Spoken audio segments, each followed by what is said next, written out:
Chapter 4. Recognition.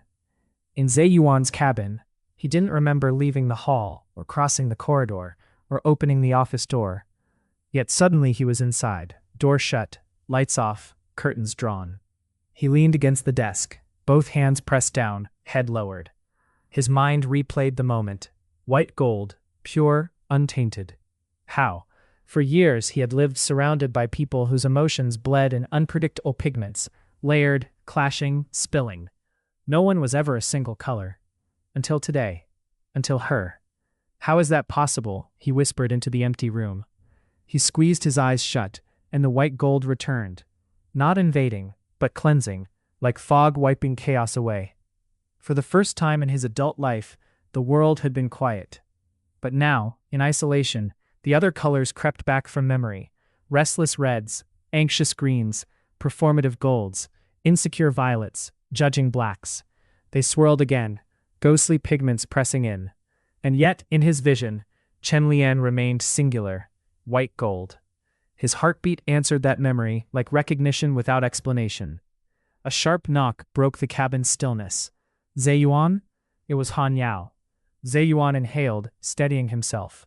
Come in. Han Yao entered quietly, closing the door behind him. I knew the crowd would strain you, but you lasted longer than I expected. Zeyuan didn't look up. It wasn't the crowd, he murmured. Han Yao waited. Finally, Zeyuan lifted his gaze. There was only one color. Han Yao's brows rose. White gold? A slow exhale. Yes. And around her? Zeyuan gave a small nod. Han Yao took that in, eyes thoughtful, voice low. Then she is your perception itself. Your mind didn't have to filter chaos, it simply followed her presence. Zeyuan's expression tightened. What does that even mean? Han Yao crossed his arms, tone careful. It means she may be someone who doesn't disrupt your emotional field, but steadies it. Someone your system reacts to differently.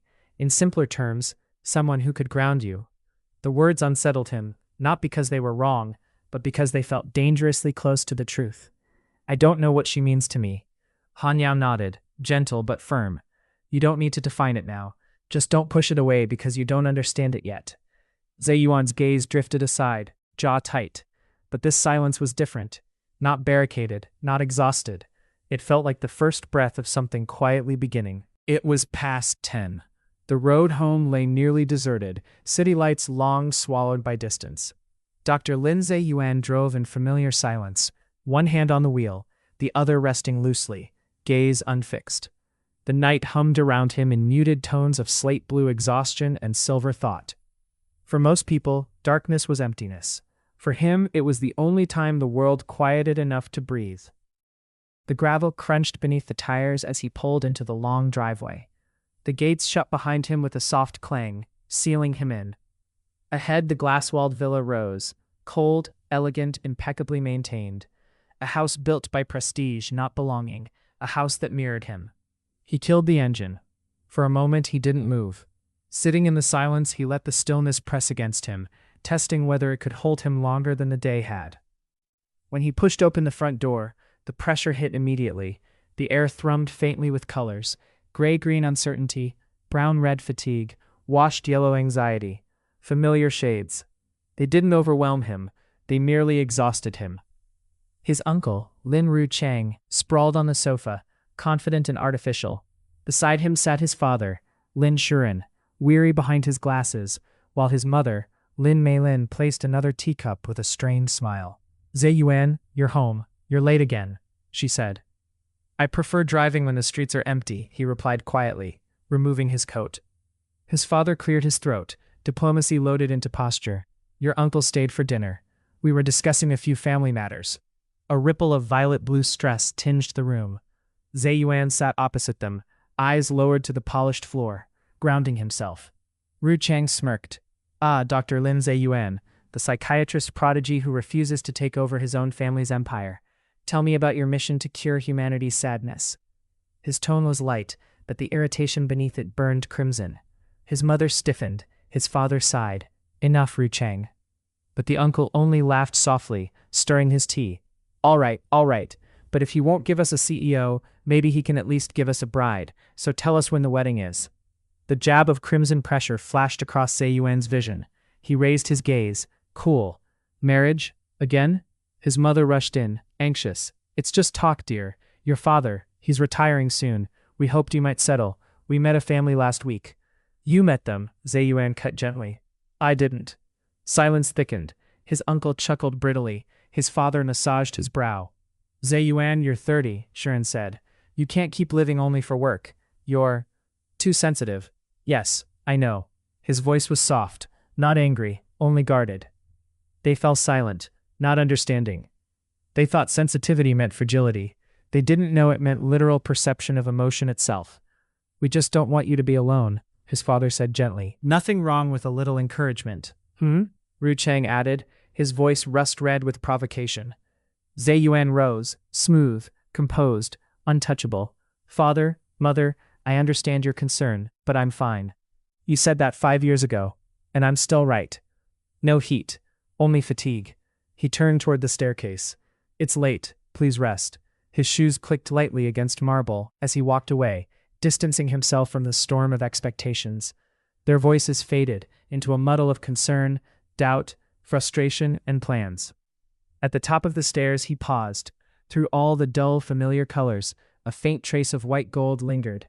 Not present here, not part of this house. A memory, a voice on a stage, a calm that didn't crush him. Chen Lian, her color, the only one that didn't hurt. The room was dark, except for the desk lamp. A muted pool of light on polished wood. Lin Zeyuan sat at his desk, laptop open. Not a clinical record this time, but a document titled Neuro-Emotive Perception Research Notes. He scrolled until his eyes caught the line he had left earlier. Case observation, subject CL, encountered at National Research Seminar 2 months ago. His fingers hovered over the keyboard. He remembered the auditorium, bright stage lights, cameras, applause, and in the center of it all, Chen Lian. Confident posture, clear voice, a presence that radiated not chaos, but a soft, quiet brilliance. He wrote, subject exhibited an unusually stable emotional signature during public speaking, then paused. Too mechanical, too academic. What he saw wasn't just stability, it was recognition. Her presence hadn't pushed into him, it hadn't demanded. It simply existed, with clarity. He closed the file slowly. This wasn't something he could publish, not something he could turn into data. He wasn't studying her. He was drawn to her wavelength. The laptop shut, the room dimmed. In the dark, the memory returned, not visually, but atmospherically. A quiet white gold drift, gentle, unthreatening, like calm breath in the air. And for the first night in weeks, his senses rested. Meanwhile, across the city, another room held its own silence. The apartment was small but warm, books stacked by the window, dried flowers in a clay vase, art prints pinned to the wall. Chen Lian sat cross-legged on her sofa, laptop open, hair tied loosely, wrapped in a soft beige cardigan. But she was not working. Her eyes were unfocused, absorbed. The present dissolved and memory returned. Stage lights, a hall of faces, a professor's question, and her own voice, steady, unshaken. She drifted deeper into that recollection, unaware that somewhere else, the same moment lingered in another mind. Author notes, we often think sensitivity is fragility, but perhaps it is perception, the ability to notice what others miss. I hope this chapter leaves you wondering about the colors you carry and the ones that soothe you.